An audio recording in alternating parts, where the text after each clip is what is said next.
because of this source. यो सोर्समा भएको वेभलेन्थको distribution जस्तो छ त्यही अनुसारले कन्टिनम स्प्रेड हुन्छ. This is continuum, simply continuum. Suppose हामीले यो सोर्सलाई व्हाइट सोर्सलाई हटाएर पर्टिकुलर टाइपको ग्यास राख्यौं है, पर्टिकुलर टाइपको ट्रान्जिसन हुने हट ग्यास राख्यौं. Hot gas of say nitrogen, oxygen gas यस्तै कुनै ग्यासलाई हामीले राख्यौं. त्यसरी हट ग्यास राख्दा तिनीहरू थर्मल इक्विलिब्रियममा बस्न खोज्छ. टेम्परेचर एक्सट्रिमली कन्स्ट्यान्ट एउटै मात्र हुँदैन, त्यो सेभरल टाइपको ट्रान्जिसन हुँदै गरे हुन्छ. यसलाई हामीले प्रिजमबाट डिस्पर्सन गराइदियौँ भने यहाँ रेस्पोन्सिबल ट्रान्जिसन जे जस्तो छ त्यो ट्रान्जिसनको लाइन मात्रै देखिन्छ. This is called emission line. भनेको यहाँबाट इमिट भएर हट ग्यास अलरेडी राखेको छ. Permitted line cooling, laws of permitted line cooling भनेको hot excited state बाट ground state मा आउँछ. That is also a principle of least action according to vector atom model. So you expect few transition, few emissions based on the gases, based on the temperature distribution or temperature range within the gases. यो hot gas मा भएको transition जे जस्तो खालको छ त्यही transition बाट higher बाट lower मा आउने हो. त्यसैलाई नै प्रिजमले यहाँ देखाउँछ. यसको ब्याकग्राउन्ड छैन, हामीले ब्ल्याक जस्तो छ. So there is no continuum, almost no continuum, but you can see emission line. These lines are because of the hot gases, transition in the hot gases. Something is emitting from the hot gases. That's why these lines are called emission line or emission spectra. Suppose यो दुईटैलाई हामीले combine गर्दियौँ भने bulb राख्यौँ, बल्बले चाहिँ कन्टिनम दिन्छ, सबै colour emit गर्छ है. त्यसपछि यहाँ हटको सट्टा कोल्ड ग्यास राखिदियौँ. सपोज कोल्ड ग्यास राखिदियौँ भने यो बल्बबाट आएको पर्टिकुलर फ्रिक्वेन्सीलाई यसले एब्जर्ब ग्यासेसहरूलाई हिट गर्यो. जसमा नाइट्रोजन हुने बित्तिकै हामीलाई थाहा छ नाइट्रोजनको कोभ्यालेन्ट बन्ड हुन्छ र त्यो हिट गर्दा गर्दै सर्टेन टेम्परेचरमा पुगिसकेपछि बन्ड डिसोसिएट होला, डिसोसिएसन एनर्जी सफिसिएन्ट होला. हाइड्रोजनको केसमा पनि S2 को केसमा, मोलिकुलर हाइड्रोजनको केसमा पनि त्यही होला. डिसोसिएट भइसकेपछि फेरि फर्दर त्यो इलेक्ट्रोनहरू न हुन्छन् भ्यालेन्स सेलमा. भ्यालेन्स सेल एक्साइट हुन्छ, भित्र इनर कोरमा इलेक्ट्रोनहरू पनि एक्साइट हुन्छ. त्यसरी धेरै टेम्परेचरमा हामीले ग्यासेसहरूलाई, मिक्सचर अफ ग्यासेसलाई राख्यौँ भने र त्यसको स्पेक्ट्रा हेऱ्यौँ भने 1000 अफ लाइन्सहरू देखिन्छ. ती लाइनहरूलाई एक्सप्लेन गर्ने प्रोसेसमै धेरै एफर्ट भएको छ, पर्टिकुलरली हाइड्रोजन लाइनकै लागि, हाइड्रोजनकै हाई एनर्जीसम्मको लागि. त्यसपछि हाइड्रोजन पछि सेकेन्डमा हिलियमको लाइनहरूलाई एक्सप्लेन गर्न ट्राई गरियो. आइरन एकदमै इम्पोर्टेन्ट छ. हिलियमदेखि आइरनसम्म पेरियोडिक टेबलमा एलिमेन्टहरू असाध्यै इम्पोर्टेन्ट छन्. यी एलिमेन्टहरूले प्रोड्युस गर्ने डिफ्रेन्ट टाइपको लाइन्सहरू, emission line, absorption line, different kinds of experiment can be performed. तपाईलाई थाहा छ यसरी डिफ्रेन्ट टाइपको स्पेक्ट्राहरू देखियो. मैले पहिले केही स्पेक्ट्राहरू यहाँ देखाउँछु. जस्तै हिलियमको स्पेक्ट्रा, हिलियम यो ट्युब हो. हिलियम ट्युबमा यसको अभियसली यसले व्हाइट लाइट जस्तो सबै पनि इमिट गर्छ र पर्टिकुलर टाइपको ट्रान्जिसन पनि हुन्छ. यहाँ कन्टिनम देखिया छ, पर्टिकुलर टाइपको ट्रान्जिसन देखिया छ. These are emission line superimposed in the continuum. त्यस्तै नियोनको यो एनर्ट ग्यासेसहरुको हेर्यो भने यिनीहरुको कन्टिनममा लाइनहरु धेरै देखिन्छ. जस्तै नियोनमा कति धेरै लाइनहरु छ. यो सबै लाइनहरु के लाइनहरु हो? यिनीहरु सबै चाहिँ ट्रान्जिसन भएको हो नि त. एक्साइटेड अपर एनर्जी स्टेटबाट लोवरमा आएको हो है. यति धेरै कुनै लाइनको इन्टेन्सिटी स्ट्रङ छ, कुनैको इन्टेन्सिटी कम छ, कुनै लाइनको ब्यान्डविड्थ अलि ठुलो देखिन्छ है. यिनीहरु सबै फ्रिक्वेन्सी अथवा वेभलेन्थमा हुन्, तपाईलाई थाहा छ, अथवा वेभ नम्बरमा हो है. त्यसैले त्यो डिफरेन्सेसहरु किन भयो? ती कुराको लागि धेरै नै एफर्टहरु भए है. धेरै नै एफर्टहरु भए. अल्टिमेटली हाइड्रोजनलाई पुरै बुझ्नको लागि डिरेक इक्वेसनको जनरल सल्युसन चाहियो. डिरेक इक्वेसनले मात्र कम्प्लिटली हाइड्रोजनको सबै लाइनलाई एक्सप्लेन गर्छ है. त्यसपछि यही लाइनहरुलाई एक्सप्लेन गर्ने प्रोसेसमा यी लाइनहरु कुनै कुनै चाहिँ भाइब्रेसनल ट्रान्जिसनले गरेर हुन्छ, कुनै कुनै रोटेसनल ट्रान्जिसनले गरेर हुन्छ.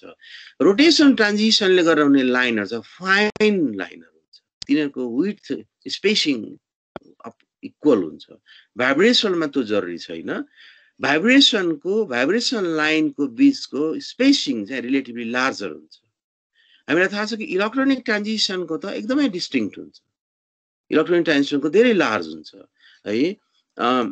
त्यही नै हामी यो अब आउने 4-5 वटा 6 वटा क्लासेसमा भाइब्रेसनल स्पेक्ट्रोस्कोपी, रोटेसनल स्पेक्ट्रोस्कोपी दुईटालाई कम्बाइन गरेर रो भाइब्रेसनल स्पेक्ट्रोस्कोपी, इलेक्ट्रोनिकलाई पनि कम्बाइन गरेर भाइब्रोनिक स्पेक्ट्रोस्कोपी र अल्टिमेटली भाइब्रोनिकमा रोटेसन पनि कम्बाइन गरेर रो भाइब्रोनिक स्पेक्ट्रोस्कोपीतिर डिस्कस गर्छौँ। अघि मैले कन्टिन्युम भएको देखाएको थिएँ है, कन्टिन्युम नभएको पनि सोर्सेसहरू हुन्छन्, प्योर हिलियम एटम भएको है। यसमा हेरौँ कन्टिन्युम छैन, no continuum only lines we can observe. हाइड्रोजनसँग कम्पेयर गरेर हेऱ्यो भने हाइड्रोजनमा धेरै लाइनहरू देखिन्छ है।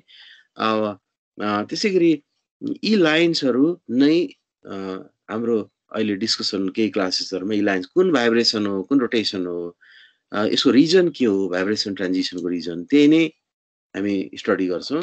अब डाइएटमिक मलिकुलबाट त्यो अघि हामीले एटम मात्रै लिएका थियौँ है। एटम अलिकति मलिकुलर टाइप होमोन्युक्लियर स्पेसिस हुन्थ्यो, H2 हुन्थ्यो, N2 हुन्थ्यो, O2 हुन्थ्यो है। अब होमो नलिएर NH3 टाइपको अलिकति इनअरिङ ग्यासेसहरू मलिकुलहरू हामीले लियौँ भने तिनीहरूको स्पेक्ट्रा हेऱ्यौँ भने एकदमै फरक फरक टाइपको स्पेक्ट्रा देखिन्छ। यो NH3 कै स्पेक्ट्रा हो, डिफ्रेन्ट टेम्परेचर अथवा यहाँ वेभलेन्थ छ, यो भिजुअल ब्यान्डमा मात्रै गरे हो। यहाँ हेरौँ पर्टिकुलर टाइपको फ्रिक्वेन्सीमा, पर्टिकुलर फ्रिक्वेन्सीमा स्ट्रङ इमिसन देखिन्छ। अक्सिजन, यो आयनाइज अक्सिजन लाइन हो। यहाँनिर H अल्फा छ, this is H alpha line, H beta is here, H gamma is here. यसरी H अल्फा लाइन स्ट्रङ देखिया छ। यसको मतलब के हो भने त्यो ग्यालेक्सीमा न्युट्रल हाइड्रोजनको एबन्डेन्स हाई छ। सँगसँगै H अल्फा सँगसँगै नाइट्रोजनको आयनाइज लाइनहरू हुन्छ, आयनाइज नाइट्रोजन लाइन, त्यो लाइन यहाँसम्म छ, त्यही पनि स्ट्रङै देखिन्छ relatively. Nitrogen is also there, oxygen is there, sulphur. त्यसैले इन्टेन्सिटी प्रोफाइल सँगसँगै अरू मेटालिसिटीहरू पनि स्टडी गर्न सकिन्छ, आर्गनको लाइनहरू। त्यसै spectroscopy is extremely important to understand what is there, त्यहाँ के कुराहरू छन्, तिनीहरूको रिलेटिभ एभिडेन्स कति छ, तिनीहरूको ती कुराहरूले गरेर त्यहाँ कस्तो खालको इक्विलिब्रियम कन्डिसन्सहरू हुन्छ, कसरी चाहिँ थर्मल इक्विलिब्रियममा बस्छन्, ती कुराहरू स्टडी गरिन्छ। यो हेरौँ, यो स्पेक्ट्रामा के देखिन्छ भने सबै माथि क्यारेक्टरिस्टिक्स लाइनहरू जस्तो इमिसनहरू भएको, स्ट्रङ इमिसन भएको देखिन्छ, इमिसन लाइन देखिन्छ। तर अरू केही सबै ग्यालेक्सीहरू यस्तो हुँदैनन्। अर्को कुनै ग्यालेक्सी भनेको एउटा सोर्स हो, पोइन्ट सोर्स हो, क्यान्डल हो एउटा भनौँ, हाम्रो लागि धेरै परको अब्जेक्ट हो त्यो। त्यस्तै एउटा अर्को ग्यालेक्सीको मैले यहाँ देखाएँ, यसमा त स्ट्रङ लाइन इमिसन लाइन छैन। यो this is the galaxy that absorbs the radiation. अघि हामीले कोल्ड ग्यास राखेर एब्जर्ब गराएको थियौँ नि त, बल्ब बालेर कोल्ड ग्यासले एब्जर्ब गर्थ्यो र यतातिर डार्क लाइन्सहरू देखिन्थ्यो। त्यस्तै यहाँ के देखिन्छ भने स्ट्रङ स्पाइक्स भनेको एउटा सानो स्पाइक्स यहाँनिर मात्रै छ इमिसन, H अल्फाकै इमिसन छ थोरै। Otherwise you see there is absorption, यहाँ तलतिर गएको छ। सो म्याग्नेसियम डेफिसियन्ट देखिन्छ, म्याग्नेसियमको इन्टेन्सिटी रिलेटिभली कम छ अरूको भन्दा, सोडियमको कम छ, क्याल्सियम आयनाइज क्याल्सियमको कम छ। यसरी हामीले कुनै पनि ठाउँमा, चाहे त्यो हाम्रो यहाँको लोकली ल्याबमा कन्स्ट्रक्ट गरेको ग्यासमा होस् अथवा हाम्रो अर्थमै भएको प्रोसेसरमा भएको इमिसनहरू, इनर्जेटिक प्रोसेसमा भएको इमिसन होस्, अथवा स्टारको सर्फेसमा होस् अथवा ग्यालेक्सीमा होस्, जहाँ पनि यदि प्रोसेसहरू छ, इनर्जेटिक प्रोसेसहरू छ भने त्यहाँ ट्रान्जिसन्स भइरहेको हुन्छ। ट्रान्जिसन चाहिँ इमिसन टाइपको हुनसक्छ, एब्जर्प्सन टाइपको हुनसक्छ। त्यसबाट हामीले धेरै कुरा स्टडी गर्छौँ। अब यो स्टडी गर्नको लागि यहाँनिर यति धेरै लाइनहरू छ, यहाँनिर भाइब्रेसनल स्पेक्ट्रोस्कोपी मात्रैले पनि पुग्दैन, एटमिकले त पुग्दैन है, भाइब्रेसनले पुग्दैन, त्यस पछाडि रोटेसनले मात्रै पुग्दैन। रोटेसन र भाइब्रेसन कपुल हुन्छ, रो भाइब्रेसनमा जान्छ। किन कपुल हुन्छ, कुन रेन्जसम्मको लागि कपुल चाहिँ स्ट्रङ हुन्छ, त्यही नै कुराहरू हामी म्याथमेटिकली डेराइभ गरेर पढ्छौँ। Okay, so this is just to motivate. हामी के पढ्न गइरहेको छौँ, अब म अलिकति बोलेर मात्रै एटमिक स्पेक्ट्रोस्कोपी तपाईँहरूले पढिसक्नु भएको छ अथवा पढ्दै हुनुहुन्छ। त्यसमा 4वटा कुरा तपाईँहरू कहिले पनि नबिर्सनुहोस् भनेर मैले यहाँ भन्न खोजेँ। एटमिक स्पेक्ट्रोस्कोपीमा एटमको कुरा गर्छौँ, एटममा हुने ट्रान्जिसन भनेको एटमको भ्यालेन्स इलेक्ट्रोनको कुरा गर्छौँ, भ्यालेन्स सेलामाको इलेक्ट्रोनको ट्रान्जिसनको कुरा गर्छौँ। त्यो ट्रान्जिसन भनेको तपाईँहरूलाई थाहा छ, त्यो ट्रान्जिसन भनेको प्रिन्सिपल क्वान्टम नम्बरको ट्रान्जिसन हो, लाइमन बाल्मर पासिन पिफन्डहरू लाइन हो। यो हामीले स्कुलमै पढाएको छौँ है। त्यसरी you are dealing with nuclear electronic transition, electronic transition, एउटा त्यो कुरा पढ्छौँ, एभ्रिबडी नोज दिस। अर्को कुरा, इलेक्ट्रोन जुन छ नि आफ्नो कुनै अर्बिटमा कुनैमा ग्राउन्ड स्टेटमा होस् अथवा रिलेटिभली पार्शियली एक्साइटेड स्टेटमा होस्, जहाँ भए पनि इलेक्ट्रोनको एङ्गुलर मोमेन्टम हुन्छ, इलेक्ट्रोनको स्पिन हुन्छ। भनेको इलेक्ट्रोनको एङ्गुलर मोमेन्टम र त्यसपछि इन्ट्रिन्सिक एङ्गुलर मोमेन्टम, यो दुईटाको बिचमा इन्टरेक्सन भइसकेपछि इन्टरेक्सन हुन्छ। त्यो इन्टरेक्सनको डेरिभेसन हामी पढ्छौँ, त्यसले त्यो इन्टरेक्सन गरेर फाइन स्ट्रक्चर दिन्छ। So fine structure is because of the interaction between angular momentum of electron, angular momentum and intrinsic angular momentum, spin र angular momentum को interaction ले fine structure दिन्छ। Fine structure भनेको लाइनहरु, so you know that, so you should be very clear। तपाईले derivation derive गर्नुभएको छ fine structure को, एउटा खालको चाहिँ इलेक्ट्रोनिक ट्रान्जिसन भयो, अर्को फाइन स्ट्रक्चर भयो। थर्ड के हुन्छ? थर्ड हुन्छ हाइपर फाइन स्ट्रक्चर, भनेको इलेक्ट्रोनको स्पिन र न्यूक्लियसको स्पिन, न्यूक्लियर स्पिन र इलेक्ट्रोनको स्पिनको बीचमा कपलिङ भयो भने त्यो कपलिङले चाहिँ प्रोड्युस गर्ने लाइनहरु, परमिसिबल लाइनहरु भनेको hyperfine structure, hyperfine लाइन्सहरु है। त्यो त्यसैले एक खालको फाइन स्ट्रक्चर लाइन हो, अर्को खालको हाइपर फाइनले बनाएको लाइनहरु हो, अर्को त न्यूक्लियर ट्रान्जिसनले नै इलेक्ट्रोनिक ट्रान्जिसन बनाएको लाइन हो। यसको मतलब इलेक्ट्रोनिक ट्रान्जिसन बनाएको एउटा लाइनमा सँगसँगै त्यहाँ छेउ त्यसको नेबरमा, त्यसको स्याटेलाइटमा वरिपरि पोसिबली हाई एनर्जीमा गइदियो भने हाइपर फाइन लाइनहरु पनि देखिन्छ। Fine structure obviously normal hydrogen एटममा पनि देखिन्छ। ओके, तीनटा कुरा भयो।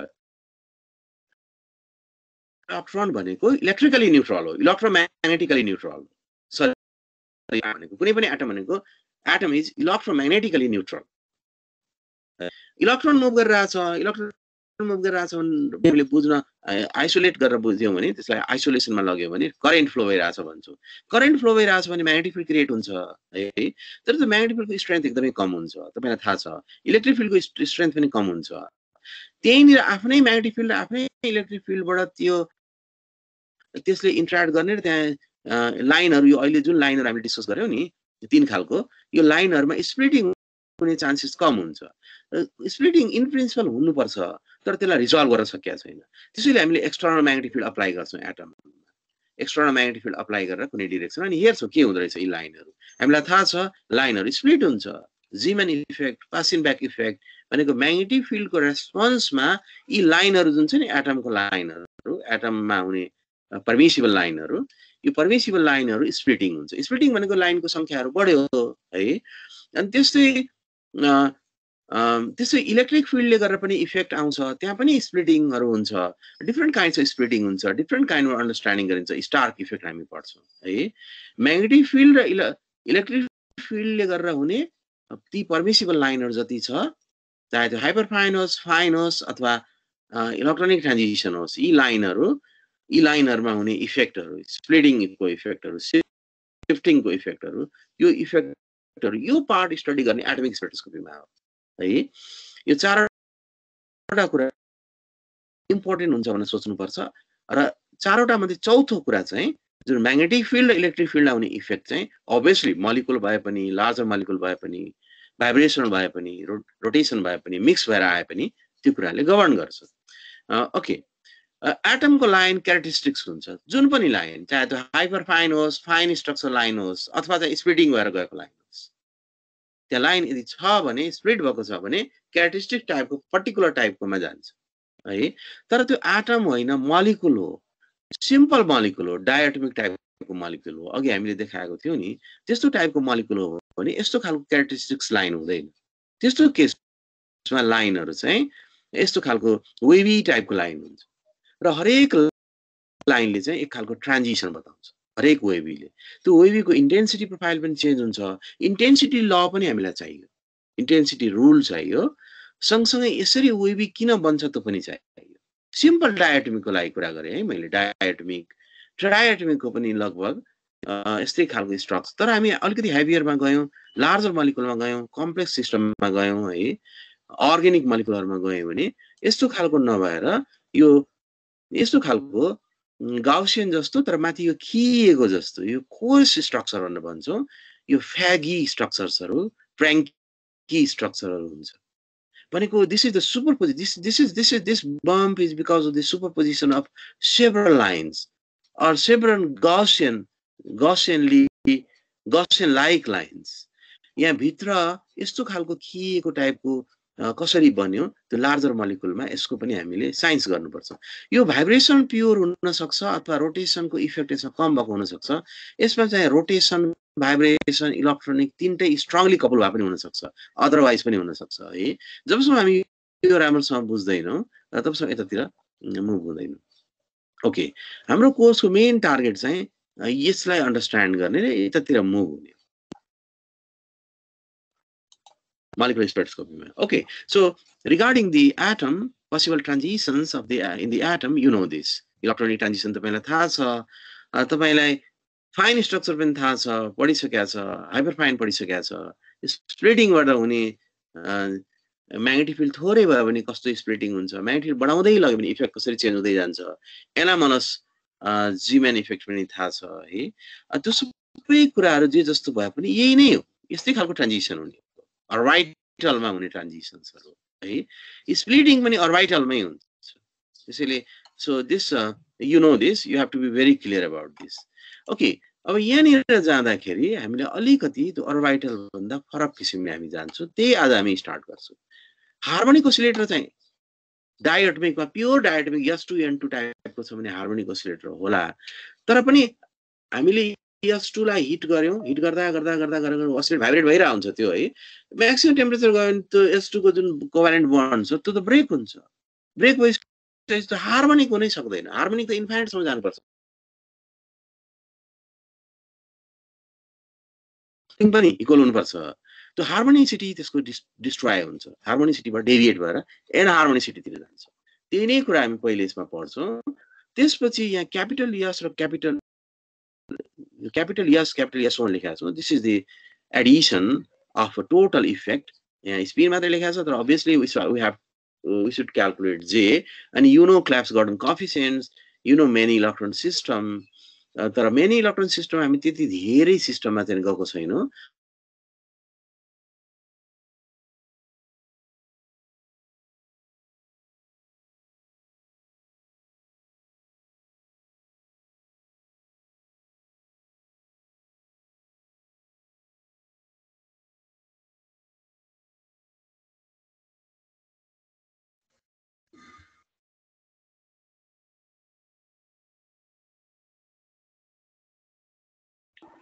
सर जानु भएको हो साथीहरु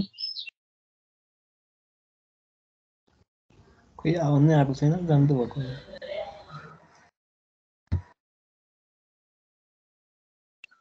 यो भनेर जुमै सजिलो छ नि कति गाह्रो छ यो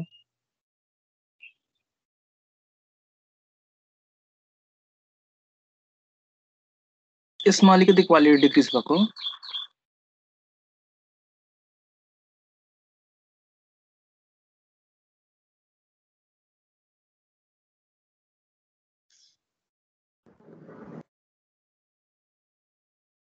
सरको साउन्ड चाहिँ आएको छैन पेन चाहिँ चलिरहेको छ सर को चलाएको छ सर बोल्दैन भएको छ सर अनम्युट भएर बोल्दैन भएको छ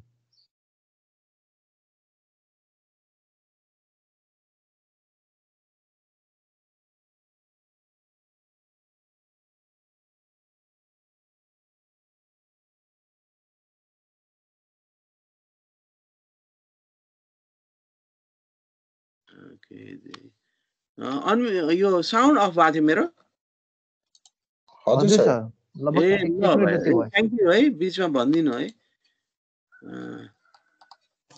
फेरि मैले त्यो स्लाइड शेयर गरे probably now it is okay त्यही स्लाइड मैले शेयर गरे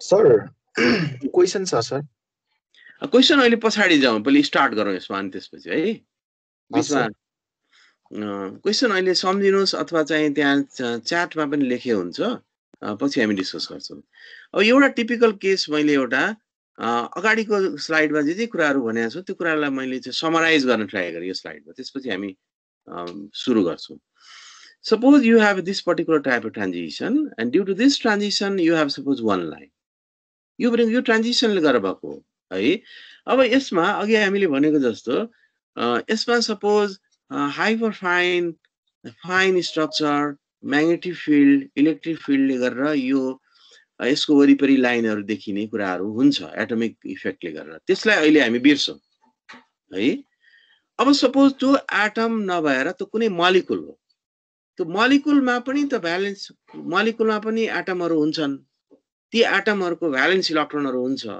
कुनै इलेक्ट्रोन चाहिँ यो खालको ट्रान्जिसनमा जान सक्छ कुनै एटम कुनै मोलिक्युलमा भएको कुनै एटमको इलेक्ट्रोन सपोज जम्प गरेर गयो भने त्यसको इफेक्ट चाहिँ त्यो एटमले मात्रै पाउँदैन कि अरु सबैले पाउँछ कोभ्यालेन्ट बन्डबाट चाहिँ नि त्यहाँको स्प्रिङले पनि त्यसको इफेक्ट फिल गर्छ स्प्रिङमा भएको अनपर्टर्ड ह्यामिल्टोनियन चाहिँ पर्टर्ब्ड हुन्छ है त्यसपछि अर्को एटमले पनि फिल गर्छ अनि त्यो प्रोसेसले गरेर त्यहाँ भाइब्रेसन हुने होला अथवा रोटेट हुने होला किनभने मोलिक्युलको शेपहरु फरक हुन्छ है त्यसैले यो लाइन सपोज कुनै मोलिक्युलले मा क्रिएट भएको छ भने त्यसको वरिपरि यो लाइनको वरिपरि दुईटै साइडमा चाहिँ भाइब्रेसन लाइन्सहरुको पोसिबिलिटी हुन्छ द भाइब्रेसन लाइनको spacing generally normally for the lower lines, lower energy, it is more or less equal. Suppose यहाँ 2500 Armstrong मा एउटा कुनै टिपिकल इलेक्ट्रोनिक ट्रान्जिसन ले गरेर हुने लाइन छ भने यसले क्रिएट गर्ने पोसिबल भाइब्रेसनबाट हुने लाइनहरुको स्पेसिङ चाहिँ 50 आर्मस्ट्रङ मात्रै हुन्छ अर्डरको कुरा मैले अलिकति भनेको wavelength decreases means frequency increases है अनि यो इन बिट्विन भाइब्रेसन दुईटा भाइब्रेसनको बीचमा यहाँ भित्र हुने फेरि अर्को फाइन लाइनहरु हुन सक्छन् यिनीहरु चाहिँ रोटेशनल ट्रान्जिसनले गरेर हुने लाइन सो इलेक्ट्रोनिक ट्रान्जिसन भइदियो भने त्यसले गरेर लार्जर मोलिक्युलहरुमा एक खालको भनौं त्यहाँ खलबली हुन्छ त्यो मात्र एउटा मात्रै खुरुक्क माथि गएर एउटा मात्रै लाइन बन्न पाउँदैन त्यसले त्यहाँर स्ट्रेचिङ इफेक्टहरु त्यो होल मोलिक्युललाई नै त्यसले भाइब्रेट गराउँछ पोसिबली रोटेट पनि गराउँछ it's not essential both rotation and vibration pure rotation मात्रै पनि हुन सक्ने ग्यास मोलिक्युलहरु हुन्छन् तर प्योर भाइब्रेसन हुँदैन pure rotation is possible but pure vibration is not possible there should be some sort of rotation as well यसरी रोटेसनमा गयो भने चाहिँ एनर्जी अथवा भनौं वेभलेन्थ स्पेसिङ चाहिँ एकदमै सानो हुन्छ यो अर्डरको लागि भने इलेक्ट्रोनिक ट्रान्जिसन यो लेभलको हो भने भाइब्रेसन ट्रान्जिसन रोटेसन ट्रान्जिसनको वेभलेन्थको चाहिँ नि सेपरेसन लाइनको सेपरेसन चाहिँ यसरी घट्दै जान्छ र एउटा इलेक्ट्रोनिक ट्रान्जिसन भएको छ भने त्यसको वरिपरि हन्ड्रेड्स अफ लाइन्सहरु हुन सक्छ त्यही हन्ड्रेड्स अफ लाइन्सहरुमा भाइब्रेसन लाइन्सहरुको कुराकानी चाहिँ आज हामी गर्छौं यसरी एउटा लाइन हो हाम्रो हामीले भेक्टर एटम मोडेलबाट यो एउटा लाइन मात्रै पढाएको छौं तर यो लाइन यदि चाहिँ प्योर एटममा नभएर मोलिक्युलहरुमा भइदिए भने यसले पोसिबली क्रिएट गर्ने लाइन्सको नम्बर चाहिँ धेरै हुन्छ र यहाँ स्पेसिङ मैले इक्वल राखेको छु रोटेसन त फाइन स्ट्रक्चर हो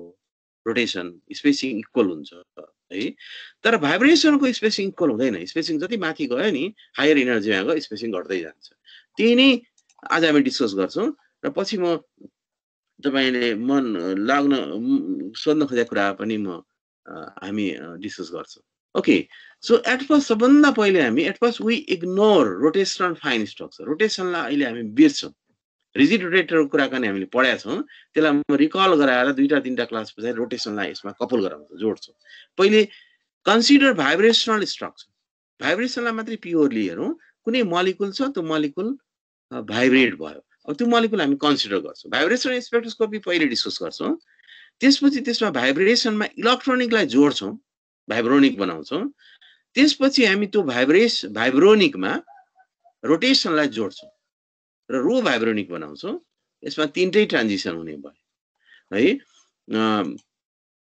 ओके अब भाइब्रेसन स्पेक्ट्रोस्कोपी स्टार्ट गरौं यो स्टार्ट गर्नुभन्दा अगाडि तपाईले के क्वेशन सोध्नु भएको सोध्नुस् त टाइम सेभ गरेर सर जस्तो हामीले स्पेक्ट्रोस्कोपी गर्दा मैले फोर्थ इयरको प्रोजेक्ट पनि यही स्पेक्ट्रोस्कोपीमै गरेको सर मैले बुझेको चाहिँ कुनै कम्पाउन्ड हाल्ने हो भने तिनीहरुको एनर्जी ब्यान्डहरु भाइब्रेसन अथवा रोटेसन भएर त्यो एनर्जी ब्यान्ड कति छ भनेर चाहिँ क्याल्कुलेट गरेर देखाउने चीज हो अनि हजुरले यहाँ क्वान्टिनमको कुरा गर्नुभयो अनि त्योसँग रिलेटेड गरेर ठ्याक्क बुझ्न सकिएन सर।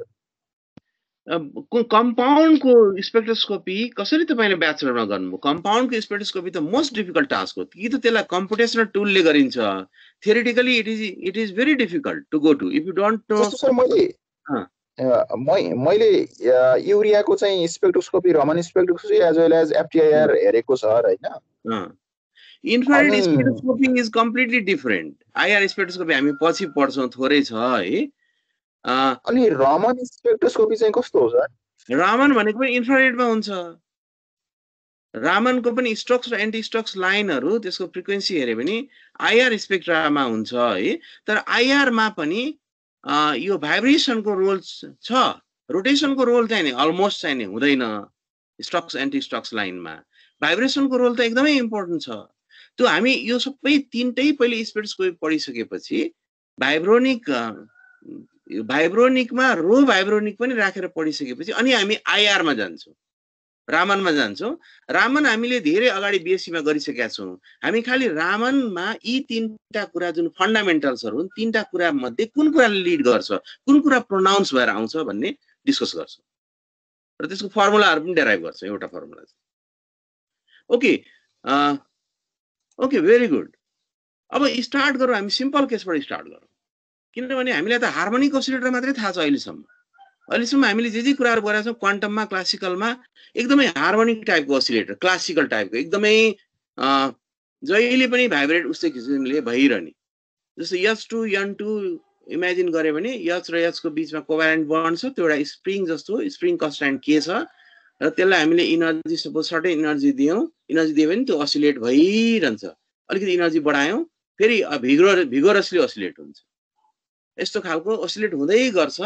र हाम्रो पाराबोलाको जुन इक्वेसन छ नि हार्मोनिक ओसिलेटरको लागि, पाराबोलाको इक्वेसनको हामीले त्यो प्लट बनाउँदाखेरि यसरी पाराबोलिक सेपमा जाँदा माथि इन्फाइनाइटसम्म जान्छ थ्योरिटिकली है।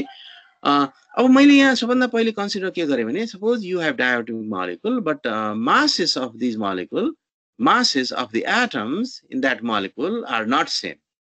मासलाई हामी फरक राख्छौँ, एचसिएल टाइपको बनाऊ न।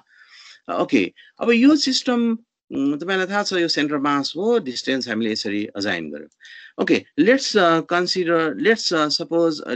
Convert this into reduce mass system. दुवै मासलाई हामी रिड्युस मास बनायौँ।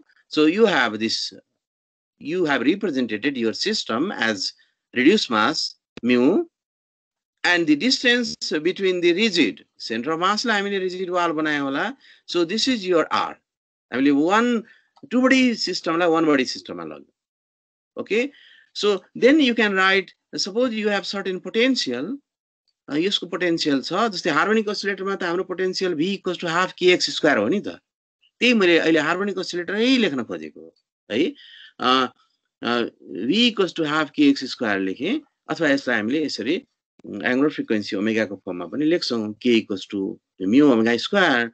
So this is for harmonic oscillator, potential for harmonic oscillator. र हामीलाई थाहा छ हार्मोनिक ओसिलेटर डिस्कस गर्दाखेरि हामी के भन्छौँ भने अनडिस्टर्ब मोलिकुल छ सपोज भनेको एकदम रिलेटिभली रिल्याक्स छ र यसको मिन बन्ड लेन्थ हुन्छ नि दुईटाको मिन बन्ड लेन्थ मा हुने पोटेन्शियल 0 छ, एकदम रिल्याक्स, जस्तै स्प्रिङ यसरी भिगोरसली नभएर स्लोली होस् र रिल्याक्समा हुँदाखेरिको पोटेन्शियल एनर्जी चाहिँ मिनिमम हुन्छ, that is safe suppose 0।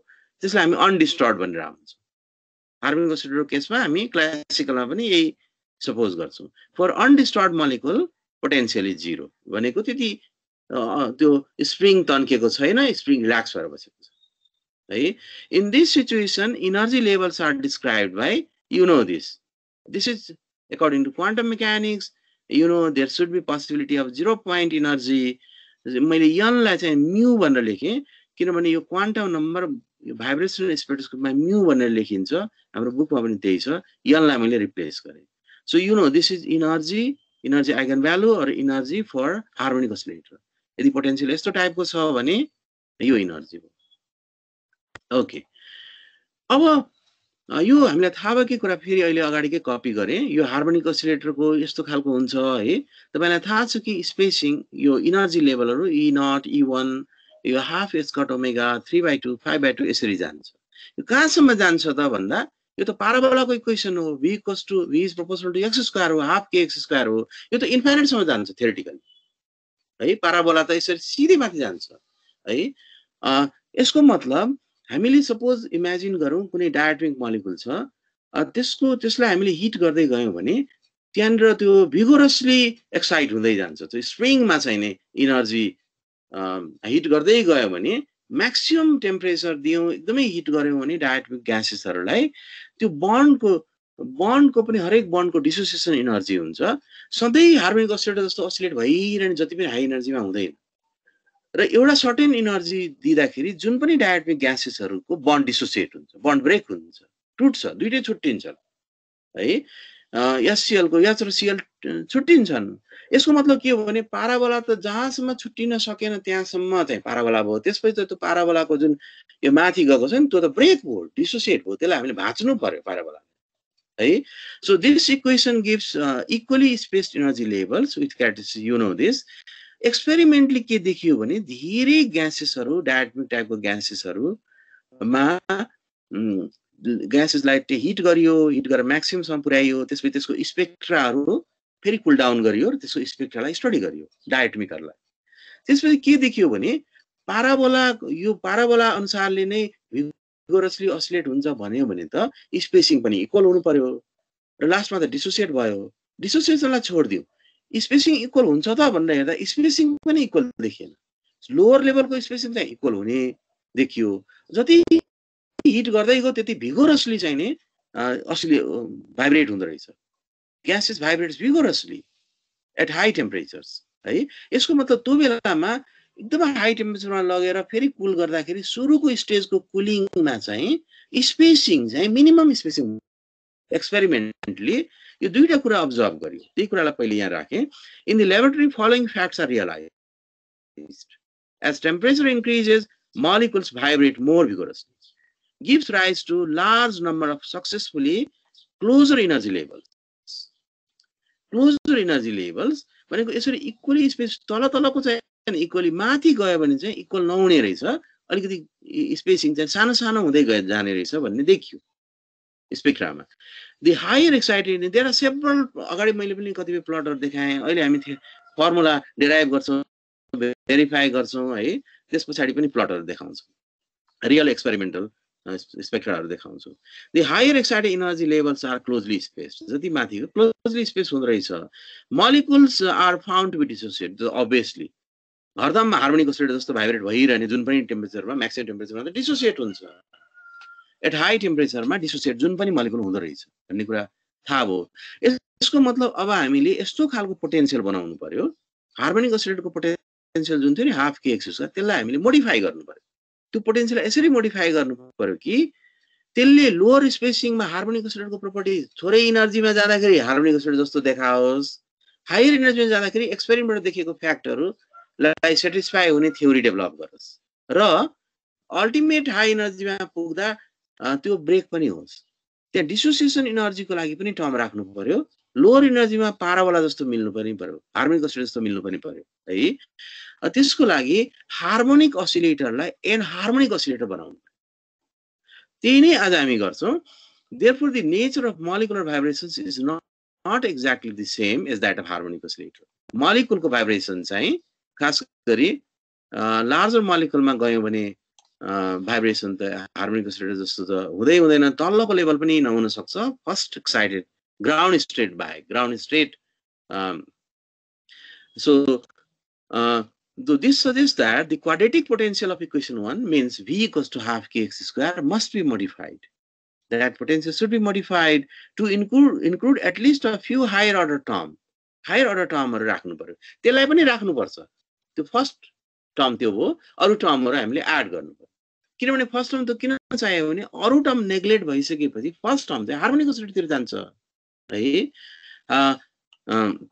okay so this is the mathematical form of the parabola it goes to infinity so भन्दा पहिले त यो इन्फिनिटी तिर जान सक्दैन भन्ने कुरा रियलाइज गरियो किनभने सबैको बन्ड ब्रेक हुन्छ सबै चाहिँ डिसोसिएट हुन्छ यसलाई हामीले यो डन्डा माथि गएको छ नि यसलाई हामीले भाँच्नु पर्यो कहीं न कहीं गएर जुन या कुनै मोलिकुलको लागि चाहिँ कुनै ठाउँमा भाँच्नु पर्ला अलि माथि भाँच्नु पर्ला डायटोमिक कुनै ग्यासेसको लागि कुनैको तलै डिसोसिएट होला है जे होस् यो इन्फाइनाइटसम्म त जाने भएन है एउटा त्यो कुरा भयो अर्को कुरा त भाँचेर मात्रै भएन यो यतातिरको यो अथवा कुनै साइडको अथवा दुईटै साइडको एक्चुअली चाहिँ हामीले यसलाई यो जुन गएको छ त्यसको सेपलाई पनि चेन्ज हार्मोनिकबाट चाहिँ एनहार्मोनिक बनाउनु पर्यो यसलाई अलि स्ट्रेच गर्नु पर्यो भाँच्ने किसिमले यस्तो बङ्ग्याउनु पर्यो एनहार्मोनिक बनाउनु पर्यो यो सिमेट्री जुन छ नि त्यो सिमेट्रीलाई एसिमेट्री टाइपको बनाउनु पर्यो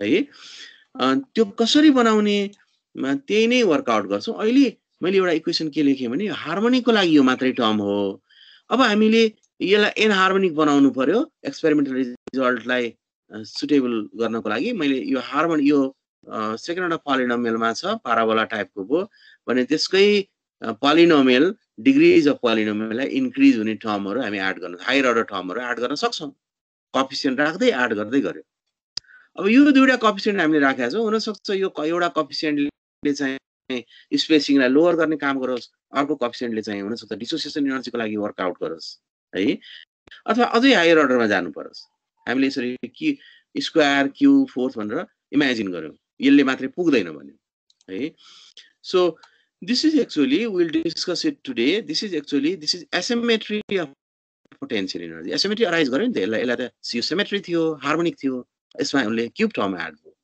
अब यसले के गर्दो रहेछ अहिले हामी डिस्कस गर्छौँ यसले चाहिँ एनर्जी ग्यापलाई रिड्युस गर्दो रहेछ है यसले चाहिँ एसिमेट्री अराइज गर्दो रहेछ यो मैले कन्सेप्टलाई यसको मतलब हामी के गर्न खोजिरहेका छौँ भने यो पाराबोलाको जुन यो छ त्यसलाई हामी बङ्ग्याउन खोजिरहेका छौँ र कतै गएर भाँच्न खोजिरहेका छौँ डिसोसिएट गराउनको लागि है हार्मोनिकलाई हामी एनहार्मोनिक बनाउन खोजिरहेका छौँ the shape of potential energy curve should deviates from parabolic to asymmetric the resulting oscillator is named as enharmonic oscillator okay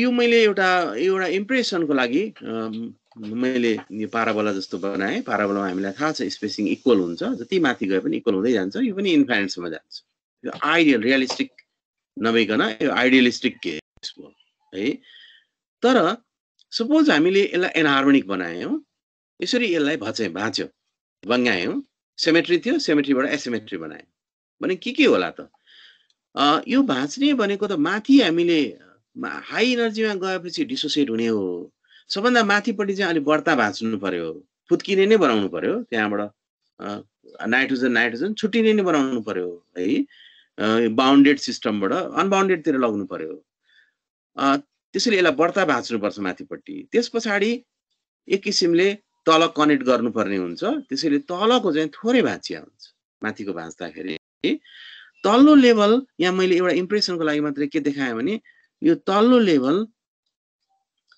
lower लेभल्सहरू हार्मोनिक ओसिलेटरको जस्तै हुन सक्छ एनहार्मोनिकको पनि धेरै डायटोमिक ग्यासेसहरुको केसमा lower levels coincides exactly with the harmonic oscillator अब थर्ड लेभलमा जाउँ थर्ड लेभल यसलाई भाँचेको छ नि त यो भाँच्ने यतातिर भाँच्ने भनेको त लेभल खस्यो नि त तल एउटा कन्सेप्टको लागि लेभल यसरी खस्दो रहेछ यहाँ त इक्वल स्पेसिङ हुन्छ त्यस्तै फोर्थमा जाउँ अझै भाँचिया छ माथि त हामीले त डिसोसिएसनै गराउन खोजिरहेका छौँ यसको मतलब त त्यहाँ स्पेसिङहरु त एकदमै क्लोज हुनु पर्यो सर्टेन क्वान्टम नम्बरसँग सर्टेन लेभलसँग चाहिँ हार्मोनिक ओसिलेटरको एप्रोक्सिमेसनमा जानुपर्छ त्यस पछाडि स्पेसिङहरु लोअर हुँदै जान्छ स्पेसिङहरु मिनिमम पनि हुँदै जान्छ र एनर्जी स्टेटहरु लोअर हुँदै जान्छ एनर्जी स्टेट यहाँनिर भनौँ यहाँ 8 यहाँ माथि थियो भने यो 8 त तल गयो र डिफरेन्ट डायटोमिक मोलिक्युलको डिसोसिएसन एनर्जी कति छ त्यसमा डिपेन्ड गर्छ कति खस्ने स्पेसिङ कति हुने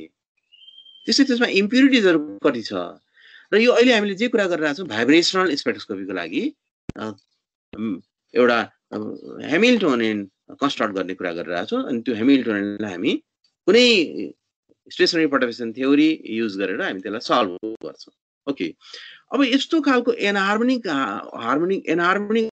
ओसिलेटर माथि चाहिँ एनहार्मोनिसिटी बढ्दै जानु पर्यो तल चाहिँ हार्मोनिक ओसिलेटर जस्तै हुनु पर्यो है त्यस्तो खालको कुनै एउटा पोटेन्शियल छ कि भनेर बोयर र कसको दुईजनाको पेपर थियो सबभन्दा पहिले एनहार्मोनिसिटीमा उहाँहरूले एउटा टाइपको मोस्ट फंक्सन यो म्याथमेटिक्समा एउटा टर्मिनोलोजी पाउनुभयो त्यो टर्मिनोलोजी चाहिँ यो हार्मोनिक ओसिलेटरलाई हाफ kx स्क्वायरलाई एनहार्मोनिसिटी बनाउनको लागि एउटा फंक्सन बनाएको रहेछ so we say it Morse potential so this side Morse potential has been used in many branches of physics धेरै ठाउँमा युज हुन्छ तपाईले पढ्नुहुन्छ अर्को सेमेस्टरमा पनि Morse potential चाहिँ यस्तो टाइपको हुन्छ यसलाई म म्याथमेटिकली पनि जान्छु अर्को स्लाइडमा so enharmonic oscillator enharmonic vibrations are best described by this sort of potential यो VR equals to हाम्रो लागि हामीले VR नै लेख्यौं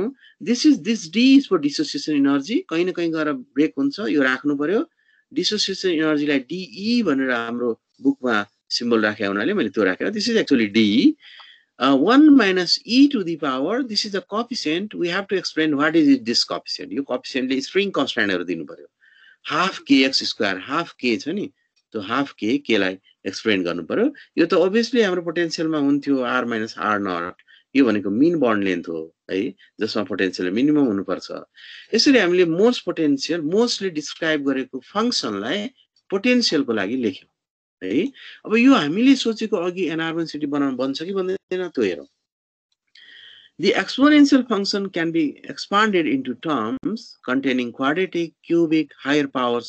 अघि हामीले जुन पोटेन्शियललाई लेखेका थियौ नि हायर अर्डर पोलिनोममा लगेर त्यो जाँदो रहेछ मोस्ट पोटेन्शियलबाट यही मैले यता इक्वेसन राखे यसलाई डिफरेन्शिएट गरे let's differentiate with respect to r dv by dr हामीलाई के थाहा छ यसलाई सिम्प्लिफाई गरौँ अलिकति यतातिर यो टर्मलाई डिफरेन्शिएट गराएन 2 इन्टु सर्टेन न्यू भ्यालु आयो र यो अगाडि यता ल्याए 2de यो पार्ट आयो अब हामीलाई के थाहा छ भने पोटेन्शियल मिनिमम हुने भनेको चाहिँ मीन बन्ड लेन्थ हो अघि हामीले डिफाइन गरेका थियौ नि पोटेन्शियल मिनिमम हुने भनेको चाहिँ सबभन्दा रिल्याक्स्ड स्टेजमा बसेको हो भाइब्रेसन भिगोरसली नभएको लोअर लेभलमा बसेको हो यसको मतलब के हो this is the condition for lower potential you know this dv by dr reduces to 0 this should be very small so यसलाई 0 राखेर कुन कन्डिसनमा मोस्ट पोटेन्शियलले पोटेन्शियल एनर्जी मिनिमम हुन्छ भन्दो रहेछ त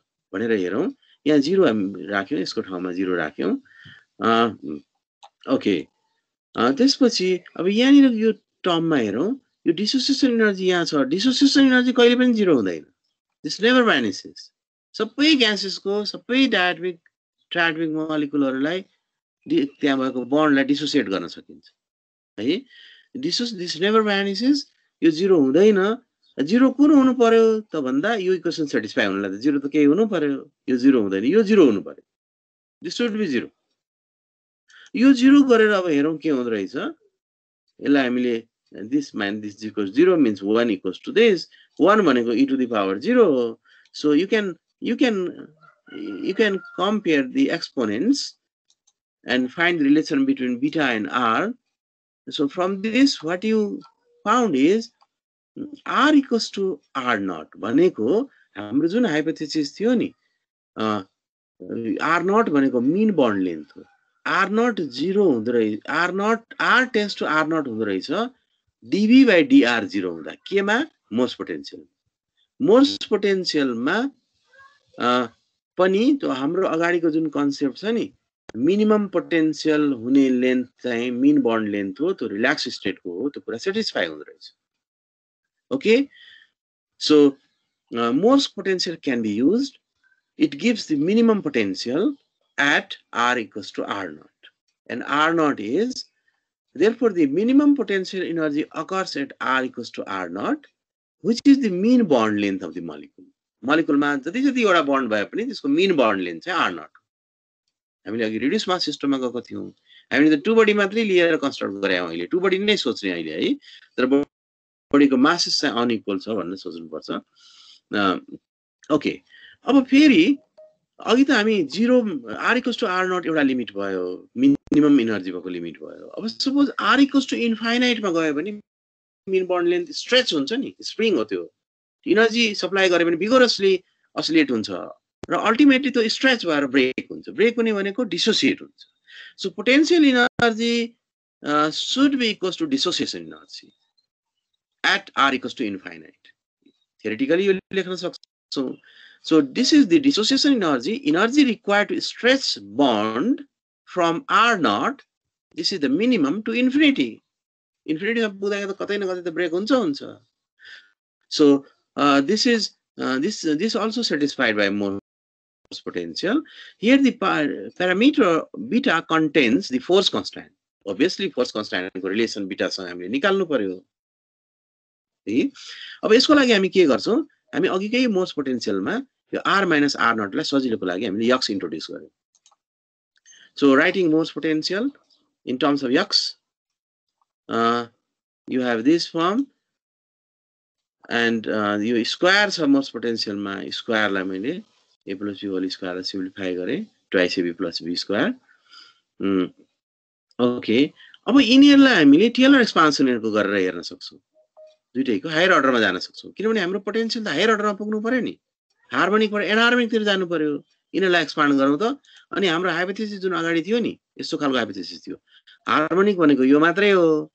एनार्मोनिसिटीको लागि हामीले यसको एसिमेट्रीको लागि हामीले q मा लाग्यौं, 4 मा लाग्यौं, 5th मा लाग्यौं, यसरी माथि जान खोजिरहेको छ। हाम्रो हाइपोथेसिस चाहिँ यस्तो छ, हार्मोनिक ओसिलेटरलाई एनहार्मोनिक बनाउनु छ। मोर्स पोटेन्शियलले बन्डको कुरा सेटिस्फाई गरेको हुँदा मोर्स पोटेन्शियलबाट हामीले स्टार्ट गर्यौं र यो कुरा पनि यसले सेटिस्फाई गर्नुपर्छ, जसले गरेर बीटा a b को बीचको रिलेसन्स थाहा होस्।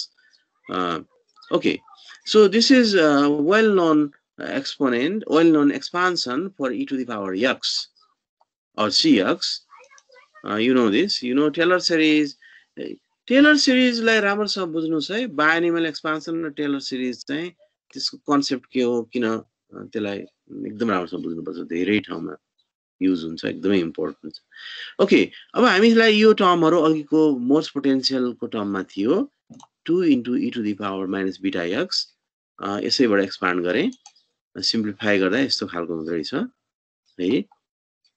त्यस्तै अर्को पनि टर्म थियो हाम्रो a square plus a plus b whole square मा a square plus twice ab plus b square थियो, twice ab मा यो थियो, b square मा यो थियो, यहाँ माथि 2 थियो, यहाँ यतातिर twice ab हुन्छ। यसलाई पनि यही फर्मुलाबाट एक्सपान्ड गर्दियो भने र त्यो सिम्प्लिफाई गर्यो भने यस्तो खालको हुँदै रहेछ है। त्यसैले इक्वेसन 11 र इक्वेसन 12 जस्ट हामीले एक्सपान्सन गरे हो, यसलाई हामी हाम्रो त्यो अगाडिको त्यो मोर्स पोटेन्शियलमा सब्स्टिट्युट गरौँ। Substituting 11 and 12 in equation 8. This is your equation 8. The most potential थियो, equation 8 मा लगेर यो दुईटा ठाउँमा हामीले सब्स्टिट्युट गर्यौं। यसलाई एक्सपान्ड गरेका थियौं, हामीले थर्ड अर्डरसम्म मात्रै लियौं। Suppose x to the q, x means r minus r naught, q सम्म लियौं दुईटैतिर। अब यसलाई यहाँ 1 छ, यहाँनिर -2 रहेछ, यो पनि +1 छ, यो नम्बर क्यान्सल हुँदै रहेछ। यहाँ बीटा x पनि 2 beta x, -2 beta x, this is minus plus, here is minus, केही क्यान्सल हुँदै रहेछ, यहाँ यो पनि क्यान्सल भयो, नम्बर पनि क्यान्सल भयो है। सो मोर्स पोटेन्शियलले यति दियो, यसमा Vr equals to d, this is dissociation energy, beta square minus x square minus beta q minus beta q x q यस्तो फर्म दियो। x q सम गर्दा तपाईहरु x4 x5 सम्म जानुपर्छ, केही न्युमेरिकलहरु छन् म दिन्छु। ओके, अब यो मोर्स पोटेन्शियलबाट आएको हो र हामीले हाम्रो एम चाहिँ के थियो भने यो हार्मोनिक ओसिलेटरलाई एक्सपान्ड गर्ने, एनहार्मोनिसिटी लग्ने। अब यो दुईटा इक्वेसनलाई कम्पेयर गरेर ए भनेको के हो, so we can compare this with why we have used Morse potential. You should be very clear. Morse potential ले दुईटा कन्डिसन सेटिस्फाई गरेको छ। एउटा चाहिँ mean bond length condition satisfy गरेको छ, पोटेन्शियल मिनिमम हुँदाखेरि mean bond length r = r0 भएको छ। अर्को चाहिँ इन्फाइनाइट पोटेन्शियल हुँदाखेरि बन्ड डिसोसिएट हुन्छ, त्यो कन्डिसन अभियसली सेटिस्फाई गर्छ, किनभने यो यसलाई प्रोपोर्सनालिटी नै लिएको हुनाले। So now we compare our hypothesis, this hypothesis with equation with Morse potential. X square को coefficient के छ यसमा हाफ के छ, यो हार्मोनिक ओसिलेटरको लागि हो। यहाँ पनि x square टर्म छ, x square को coefficient के छ, d beta square छ। So equating the coefficient of x square in these two expressions, you get half k equals to this. So this means beta equals to square root of k by 2d. So you know what is k? K is string constant, half k square. You can convert k into angular frequency, mu omega square. And this is, of course, you have introduced, this is very important thing, this is dissociation energy. हरेक diatomic molecule break हुन्छन्, त्यो break हुने extremum limit चाहिँ in terms of energy यो okay. So beta भनेको चाहिँ यो रहेछ most potential को beta हाम्रो लागि. त्यस्तै x cube coefficient a छ यहाँ, यसलाई इक्वेट गरिदियो भने x equals to x cube coefficient a, so a equals to minus beta q. So you already know beta यसलाई q गर्ने हो, यस्तो खालको हुँदो रहेछ. त्यस्तै x4 पनि हामी यहाँनिर अगाडि हामी एक्सपान्ड अझै राम्रोसँग अर्को पावरसँग पनि गरिदिएको भए यसमा x बाट x4 सम्म गएको एक्सपान्ड गरे भए x4 को टर्म पनि आउँथ्यो, b को भ्यालु पनि आउँथ्यो. So this is for homework. If you do that, मैले नगरिकन राखे, if you do so, you get b equals to 7k square by 48d. Okay, so you know k is spring constant, and you know the relationship between k and beta. Beta is the coefficient that arises, that is in the most potential term. So you have written beta in terms of k and dissociation energy, and you also know the coefficient a and coefficient b. That is for enharmonicity. यसरी हामीले harmonic असिलेटर यति मात्रै भएर पुग्दैन, यसलाई expand गरौँ भनेर दुईटा टर्म एड गर्यौं. दुईटा टर्म एड गर्दा दुईटा टर्म मोस्ट पोटेन्शियलको थ्रुबाट यो अगाडिको first harmonic oscillator kx square भयो, यस्तो खालको टर्म आयो. Okay, this is now your potential up to x4. x5 x6 सम्म पनि जानुपर्छ यदि हामी लार्जर मोलिकुलहरु लियौं भने. डायटोमिक को मात्रै कुरा गरिरहेको छौं. Now your this is obviously x cube भइसकेपछि नि यो एसिमेट्रिक हुन्छ. यो क्यूब टर्म कसरी एसिमेट्रिक हुन्छ पछि हामी अर्को क्लासमै हामी एउटा वर्कआउट गर्छौं. यसले चाहिँ सिमेट्री नै दिन चाहिँ, तर यसले चाहिँ एनर्जी लेभललाई स्पेसिङलाई लोअर यसले गर्छ है, माइनस भएको हुनाले स्पेसिङलाई घटाउँछ. यसले जति दिन्छ नि एनर्जी त्यो भन्दा यसले घटाइदिन्छ यसले गरेर है, तलतिर झार्छ. यसले झारेन, किन झार्यो? एसिमेट्री भएको हुनाले झार्यो. त्यसपछि स्पेसिङलाई पनि लोअर गर्ने काम चाहिँ फोर्थ टर्मले गर्छ. This is our required potential for vibrating diatomic molecule, simple molecule. This potential is asymmetric, obviously, suggesting that it is okay. I will discuss it later as well. You have to remember this asymmetric. That's why it suggests that it is harder to compress bond than to stretch it. Stretch गर्नलाई सजिलो हुन्छ, compress गर्न भन्दा सजिलो. So किन हुन्छ पछि हामी प्रुफ गर्छौं. Okay, so if your potential is asymmetry, this is the fact you have to remember, not only in the case of enharmonic oscillator, also in other cases. If your potential is asymmetric, then in those situations, those conditions, if you have a molecule, if you have a compound, if you have a say the matter, then if you want to compress the matter and stretch the matter, then it is harder if you do compression. Compression मा चाहिँ नि stuff चाहिँ energy बढ्ता लाउनु पर्छ, त्यो हामीले proof गर्नुपर्छ. The negative coefficient, yeah negative राख्यौं यहाँ, negative coefficient यसको negative coefficient of second term indicates that the energy eigenvalue due to this term lowers the energy levels, whereas the last term reduces the spacing between the energy levels. So you have written only potential. अहिलेसम्म हामीले potential मात्रै लेख्यौं. अब त्यो potential लाई राखेर Hamiltonian बनाउनु पर्यो. अनि त्यो Hamiltonian को नेचर हेर्नु पर्यो र त्यो Hamiltonian युज गरेर सोलिन्जर वेभ इक्वेशनबाट त्यो Hamiltonian को लागि सोलुसन निकाल्नु पर्यो. र हामीले सोलुसन पहिले सुरुमा पाराबोलाको केसमा त energy eigen value E equals to n plus half h cut omega निकालेका थियौं. अब हाम्रो दुईटा एडिसनल टर्म हुँदाखेरि n plus half h cut omega सँगसँगै अरु के निस्किन्छ त्यो निकाल्नु पर्यो. So we have studied only this. Discuss the nature of potential of vibrating diatomic molecule. Explain Morse potential and hence enharmonic oscillator. Explain गर्यौं, potential हामीले लेख्यौं. Use stationary perturbation theory to find energy eigenvalue of vibrating diatomic molecule. Okay, यो part म आज complete गर्दिन, अलि लामै छ. We constructed this potential. This is due to enharmonicity, and this is obviously harmonic oscillator. This is your potential. you know that, or we know that the Hamiltonian of one-dimensional enharmonic oscillator. एउटा डिरेक्सनमा मात्रै हेरौँ न हामी, arbitrary किन हेर्ने? This is for kinetic energy, this is for kinetic energy, this is potential energy. हाम्रो केसमा हामीले potential energy चाहिँ यति मात्रैले पुगेन, enharmonic बनाउनु पर्यो है. So this is simply half mv square or p square by 2m. Okay, you know this. अब हेरौँ, यो दुईटालाई मात्रै हामीले केयर गर्यौं भने यो चाहिँ नै हो p square by 2m. यो kinetic energy भयो, यो potential energy भयो, यो मात्रै केयर गर्यो भने चाहिँ हार्मोनिक oscillator को जस्तै भयो. हार्मोनिक oscillator को Hamiltonian हो है. So this is called unperturbed Hamiltonian. So this is unperturbed and this is your perturbation. हामीले perturbation प्रब्लमहरु सल्भ गरेका छौं, stationary perturbation theory पढेका छौं. यसले चाहिँ perturbed यो Hamiltonianलाई unperturbed लाई perturb गराउँछ. This is perturbed part of this Hamiltonian, and this is called, obviously this is due to anharmonicity of harmonic oscillator.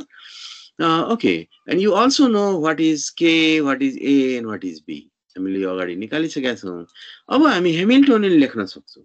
यो चाहिँ हाम्रो unperturbed को लागि हो, यो h naught हो है. हाफ k x स्क्वायर लाई जोड्दाखेरि h naught भयो. s प्राइम चाहिँ यो दुईटै मिलेर हुने भयो.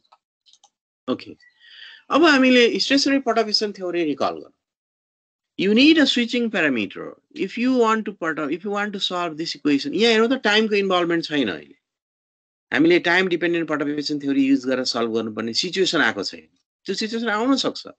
लार्जर मोलिक्युलमा गयौं, त्यहाँ भाइब्रोनिक टाइपको मात्रै भएन, रो भाइब्रोनिक टाइपको भयो भने इलेक्ट्रोन जति फास्ट चाहिँ एक्साइट हुन्छ नि, electron goes to the higher energy state very fast with very high velocity.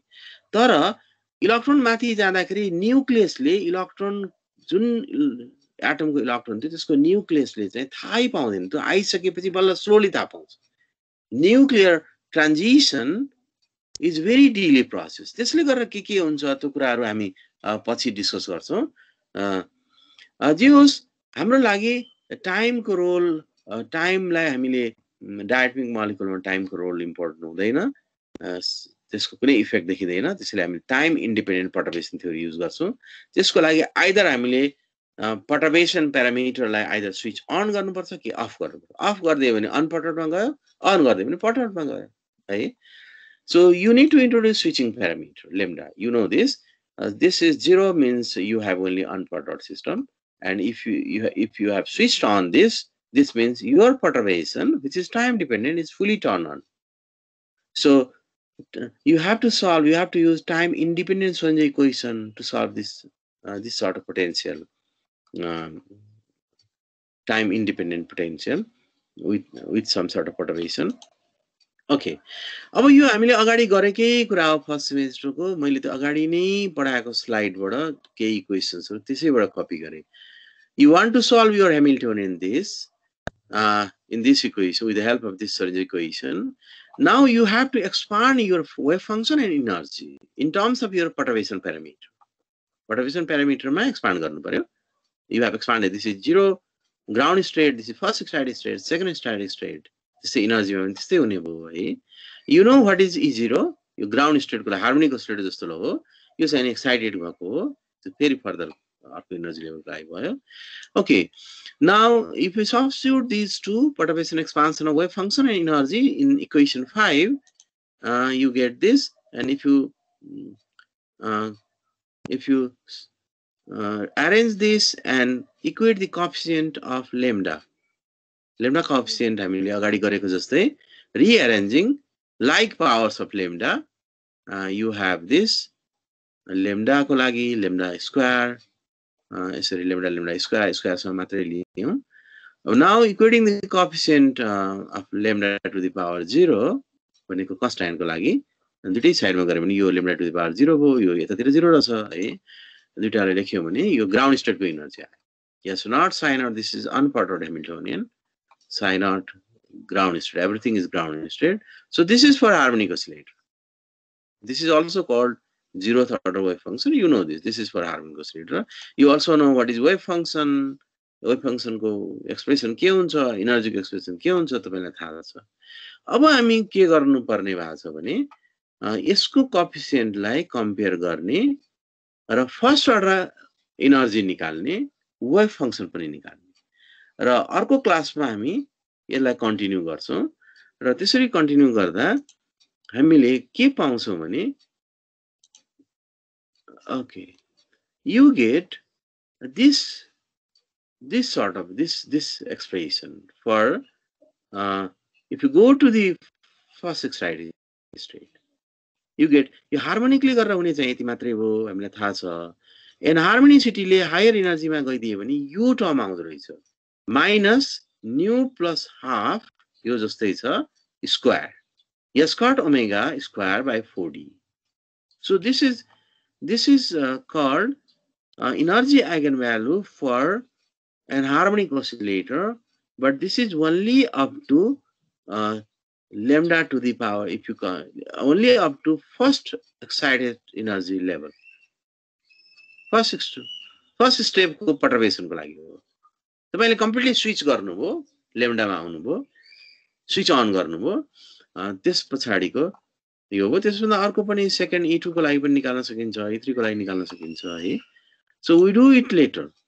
So okay, अब यो कुरा तपाईहरुले अगाडि पनि पढेको छ, स्टेशनरी परटर्बेसन थ्योरी सल्भ गर्ने टेक्निक्सहरु पढ्या छ त्यो कुरा। Okay, next class we will continue this. Okay, त्यसपछि अर्को क्लासमा हामी यो फर्मुला डेराइभ गर्छौं र यो फर्मुलाको लिमिटेशन्सहरु र यो फर्मुलाबाट सेलेक्सन रुलहरु कसरी बनाउने, भाइब्रेसनल एनर्जी, भाइब्रेसन ट्रान्जिसनको सेलेक्सन रुलमा डिस्कस गर्छौं। अनि त्यसपछि हामी रोटेशनल एनर्जी, त्यसपछि हामी भाइब्रोनिकमा जान्छौं। अर्को क्लासमा हामी खाली यसको सेलेक्सन इफेक्ट, पहिले त यो डेराइभ गर्छौं, त्यसपछि यसको सेलेक्सन रुलहरु डिस्कस गर्छौं। ओके, मैले अहिले स्टप गरे। Excuse me sir, sir question छ एउटा मसँग। भन्नुस् भाइ।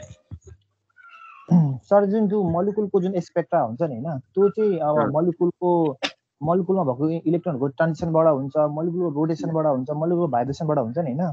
हामी एउटा स्पेक्ट्रा हेरेको छौं हैन, हामी भन्न सक्छौं सर यो इलेक्ट्रोनको ट्रान्जिसनबाट भएको, भाइब्रेसनबाट भएको, रोटेसनबाट हेरेर भन्न सक्छौं सर हामी।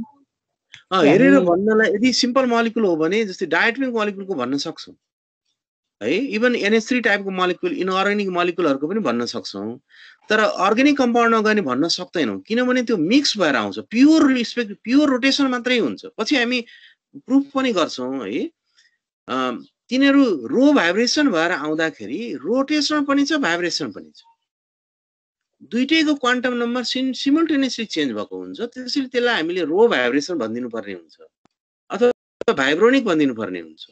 कम्प्लिकेसन त त्यो बेलामा आउँछ,